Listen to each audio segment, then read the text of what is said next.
حبايب قلب ام ادم، السلام عليكم يا حبايب قلب ام ادم. ام ادم بصي، جت من الشغل استريحت شويه كده، وبعد كده انا طلعت اللحمه اللي انا وريتها لكم امبارح وقلت لكم هعمل لحمه وباميه. طلعت قطعت اللحمه كده وعلقت عليها علقت عليها على البوتاجاز. بس اتعورت وانا بقطع اللحمه، قطعت ايديا كده حته، يعني حته صغيره مش كبيره الحمد لله.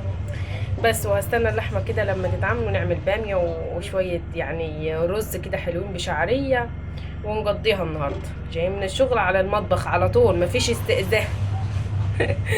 مفيش استئذان، على المطبخ على طول. بس يا حبايب قلبي بقول لكم، جينا من المطبخ يعني جينا من الشغل على المطبخ على طول من غير استئذان. هنعمل ايه؟ احنا دايمين كده، مطبخ شغل بيت عيال كل حاجه الحمد لله. بس اللي بيقول لي انا سمعت قرأت الكومنتات بتاعتكم بتقولوا لي يا ام ادم اتكلم عن نفسك انت وابو ادم، عندك كام سنه وابو ادم عنده كام سنه ومتجوزه من ميته والكلام ده. انا يا حبايب قلبي متجوزه من 2017، يعني انا بقالي 8 سنين متجوزه. ابو ادم عنده 35، انا عندي 24 سنه. من 2017 كان عندي 17 سنه ساعه لما اتجوزت صغيره. كان عندي 17 سنة، وساعة لما كنت مخطوبة وأنا عندي 14 سنة. قعدت 3 سنين مع أبو آدم في الخطوبة، وبعد كده حصل جواز. يعني الحمد لله، نحمد ربنا ونشكره. الحمد لله. أبو آدم غلبان، يعني أبو آدم غلبان والله. يعني قعدنا 3 سنين ليا في الخطوبة، من ما كونا حاجتنا، يعني حاجتي أنا وحاجة أبو آدم ما كانتش جاهزة.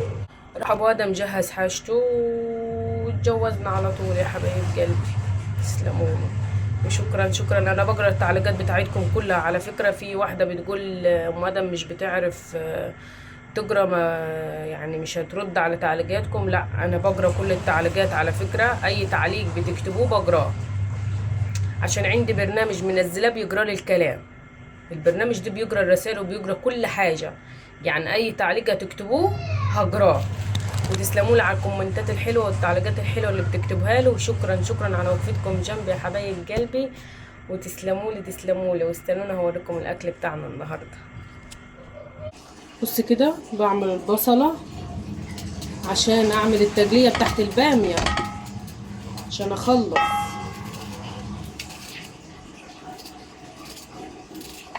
وربطت دي بخلقه عشان التعويره اللي اتعورتها دي، قاعده تنزل في دم. رحت ايه، ربطت ايديا، مش عارفه الواحد ايه الحكايه. قطعنا البصل كده هنحمره وارجع لكم. بص كده بنحمر البصله، هيا قاعده احمر البصله وضربت الطماطم. بعد ما تصفر البصله انزل عليها بالطماطم. تعالي نشوف اللحمه. الله الله الله الله، طلع كل ده. استنى اطلع الريمه وارجع. بص كده طلعت الريمه كلها وراح احيجها. بص كده راح نحيج الشوربه بتاعتنا بقى. هنحط مرقه، مكعب مرقه، ملح فلفل اسود اهو، ونقلب كل ده بقى.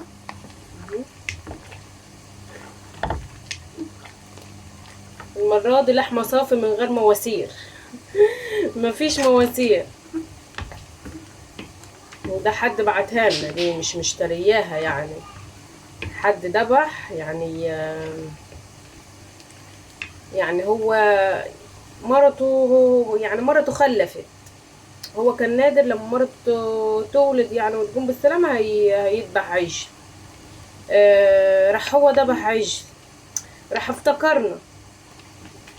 افتكرنا وبعت لنا. حبنا ان احنا نعملها بقى، وعليها بامية كده حلوة، والشوربة جميلة ها. وده مكعب المرقة، يعني مكعب اللحمة، يعني اللحمة مية مية ما دمرتش ولا حاجة. عسل وجميلة جميلة جميلة اهو. بص اللحمة، والكيلو كتير، يعني الكيلو فيه بركة، تحس اكتر ما بتجيبيه من بره. استنوني بقى اطش البصلة. بصوا كده هنطش البصلة